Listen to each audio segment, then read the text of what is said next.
Hello there guys, Torrenzo here, welcome back, and I've got some good news to all my fellow artist friends out there. The EU AI Act is here, well, not here yet, it's coming soon. It comes into effect in the 1st of August, so in about a month, less than when this video goes out. So pretty much anything you draw, paint, whatever, music even, this act will cover. As we shall see. Let's take a look at this person's tweet, because looks like they've covered quite a few things that are quite interesting that will cover about the act in the European Union. So apparently, no one will be able to steal your artwork without asking anymore.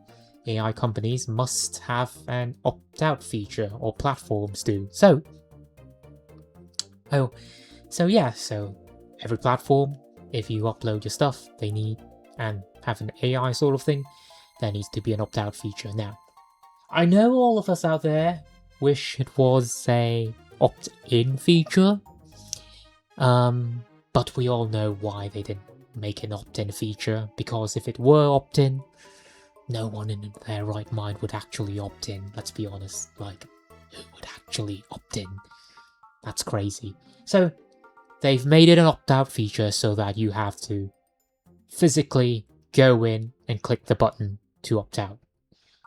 Because if you forgot to do that, then, well, you've opted in and consented, in quotes. Yeah, so at the very least, having an option is to opt out is better than not. So yeah, better than nothing, I guess. So yeah, would be great to see that come soon in the European Union for anyone, and also for everyone else. The EU is quite big, and you know they have managed to make Apple change from Lightning cables to USB-C, so it might come to everyone else outside of the European Union. Next up, we have datasets. Yes, datasets being made public. Yeah, so everything now, until now everything was a secret. Now tech giants have to publish what they've fed their AIs. So, I'd probably say this has a huge asterisk over there. I did check. I don't believe this is completely accurate. I think they can't actually disclose all the datasets because once they've trained on the data, they probably don't actually keep the dataset. They've just taken the data and just sort of turn it into their neural network math. It's basically weights in the background. So, trying to reverse engineer all of those, mathematical numbers back into the originals, I'd imagine is probably not exactly easy. They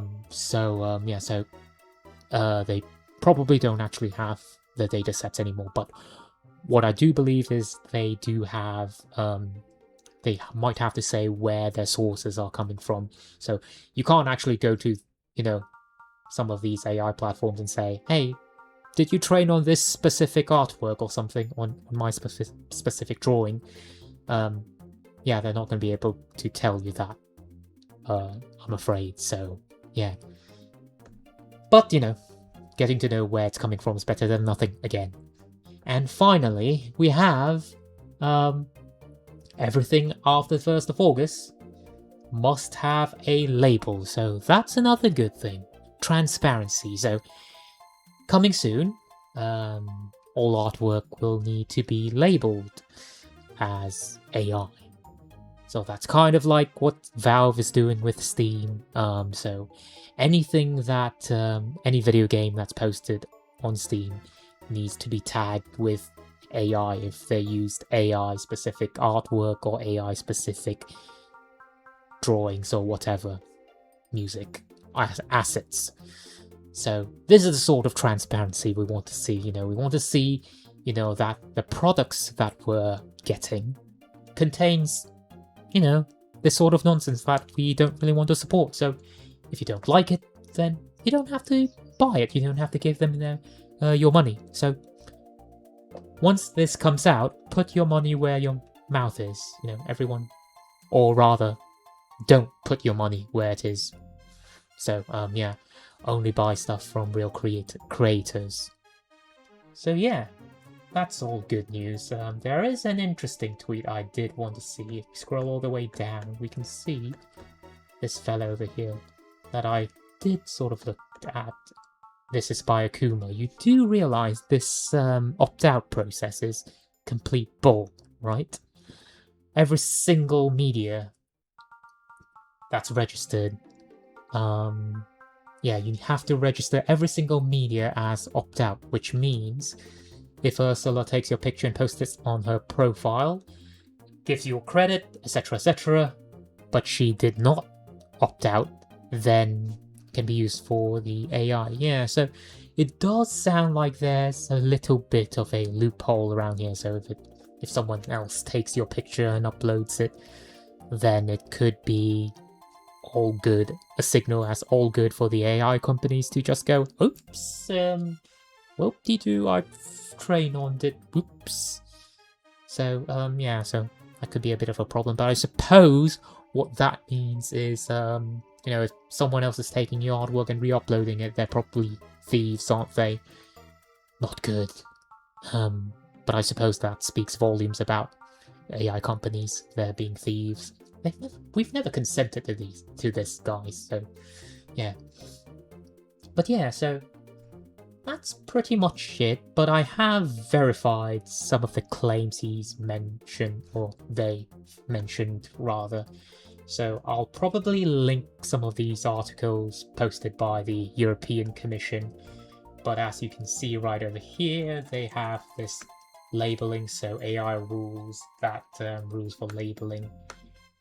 They need to, you know, demonstrate compliance with the AI Act's rules for labeling. So yes, anything that's generated with average intelligence needs to be labeled correctly as average intelligence. And we have other average intelligence over here. Training GPI. What's this? Copyright, I believe. This is, again, just going through some of these articles. They've covered about training data sets. Yeah, I don't believe, again, it's just about where the data set's coming from, but not necessarily specifics of it. And then yeah, so I think that's about it, fellas. What do you think? Hopefully this comes to everyone. I know there's a lot of people in the United States. Also would love to see, you know, their rights and works protected, not just in the European Union. If you live in the European Union, that's awesome for you. And yeah, if you like my video, please click the like button and click subscribe, and of course hit the bell icon as well. And thanks for watching, guys. Take care. Goodbye.